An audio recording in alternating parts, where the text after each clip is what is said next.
Hello everyone, welcome back to the channel Ayush Vision. As you all know, I have been starting a series daily English reading since 1st of July and today is our 29th day. You can understand कि किस level पे हमारी चीज़ें चल रही हैं। हम 5-5 minute करके रोज़ जो हम इंग्लिश वोकेबलरी पढ़ रहे हैं अपने कॉन्फिडेंस को बढ़ाने के लिए, अपनी वोकेबलरी को, अपनी इंग्लिश बढ़ाने के लिए, ये आपके जीवन में, आपकी लाइफ में कारगर सिद्ध होगा आप अगर इस सीरीज़ को फॉलो करते हैं। ज़्यादा टाइम नहीं देना है, 5 मिनट के अराउंड ही आपको इसमें टाइम देना है। तो हमारा पर्सनैलिटी टाइप्स हमारा चल रहा था, जिसमें हमने पहले 10 टाइप्स ऑफ पर्सनैलिटीज़ के बारे में हमने पढ़ा, फिर उसके ओरिजिन के बारे में हमने पढ़ा। वहाँ से हमने कुछ और वर्ड्स भी सीखे, कुछ और टाइप्स की पर्सनैलिटी सीखी, कुछ और वर्ड्स भी हमने वहाँ से लर्न किए, उनकी वोकेबलरी हमने याद की। फिर हमारा सीज़न 3 स्टार्ट हुआ, फिर हमने कुछ और रिलेटेड वर्ड्स हैं जो उनके ओरिजिन भी वहाँ से हमने देखे हैं यहाँ पे। फिर इसके बाद हमारा यहाँ पे शुरू हो गया था कुछ हमने और रूट लैटिन रूट्स देखे थे, जिसमें वर्टो करके था, एक डेक्स्ट्रस करके था जिसका मतलब स्किलफुल होता है। फिर हमने यहाँ पे डेक्स्टर जो राइट हैंड के लिए यूज़ होता है, फिर यहाँ पे हमने सिनिस्टर जो लेफ्ट हैंड के लिए यूज़ होता है, उस टाइप के हमने कुछ यहाँ पे वर्ड्स देखे। फिर आज हमारा है यहाँ से आगे। So let's start. The French word for the left hand is gauche, gauche, and as you would suspect, when we took this word over into English, we invested it with an uncomplimentary meaning. तो बोलने का मतलब है कि जो French word है left hand के लिए वो क्या है, ये तो लैटिन वर्ड था जो सिनिस्टर था, तो यहाँ पे जो फ्रेंच वर्ड है वो गॉशे है, गॉचे गॉचे, ठीक है ना। And as you would suspect when you took this word over into English we invested it with an uncomplimentary meaning. Call someone gauche and you imply clumsiness, generally social rather than physical. People are less skillful than right-handed ones.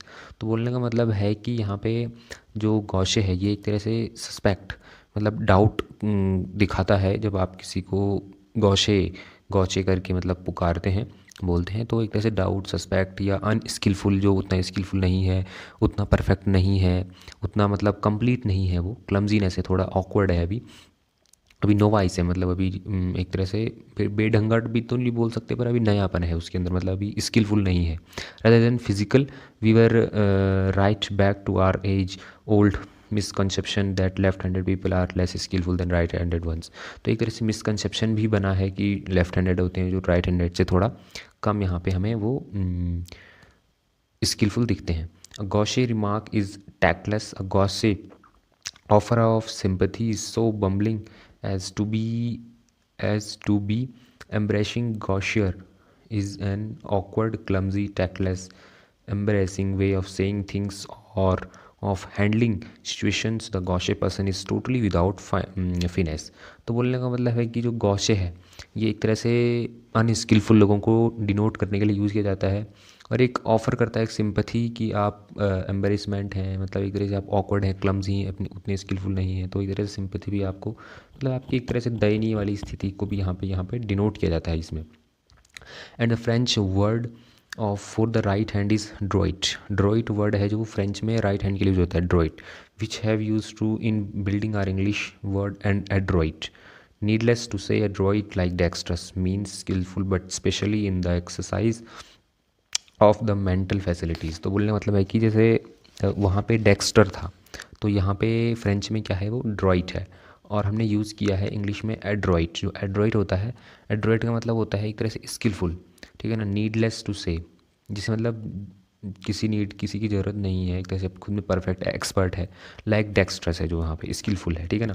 But लेकिन specially यहाँ पे exercise mental facilities, मतलब mainly यहाँ पे दिखा जाता है कि मेंटली भी वो स्किलफुल है, मतलब कंफर्टेबल है, मतलब कैपेबल है उस चीज़ के। लाइक गॉश एड्रॉइट और its noun adroitness usually is used figuratively. तो बोलने मतलब गॉशे है, एड्रॉइट है, ये ज़्यादातर मतलब यूजुअली यूज़ किए जाते हैं फिगरेटिवली, मेनली मतलब ज़्यादा इनको यूज़ किया जाता है। The Adroit person is quick witted होता है वो जो एड्रॉइट पर्सन होता है एक तरह से। फिर इसके बाद यहाँ पे can get out of difficult spots cleverly, can handle situations ingeniously, adroitness is less, quite the opposite of gaucherie. तो बोलने का मतलब है कि इन वर्ड को ज़्यादा यूज़ किया जाता है। जो एड्रॉइड पर्सन होता है वो थोड़ा क्विक होता है, एक्सपर्ट होता है और डिफ़िकल्ट स्पॉट्स को क्लेवरली वो हैंडल कर लेता है और हैंडल कर लेता है सिचुएशन को इंजीनियसली, मतलब एक्सपर्टली तरीके से वो हैंडल कर लेता है सिचुएशंस को। So I think this is sufficient for today, this was today session. If you like this session, you can like, subscribe and share. Thank you very much, bye bye, Shiv, जय हिंद।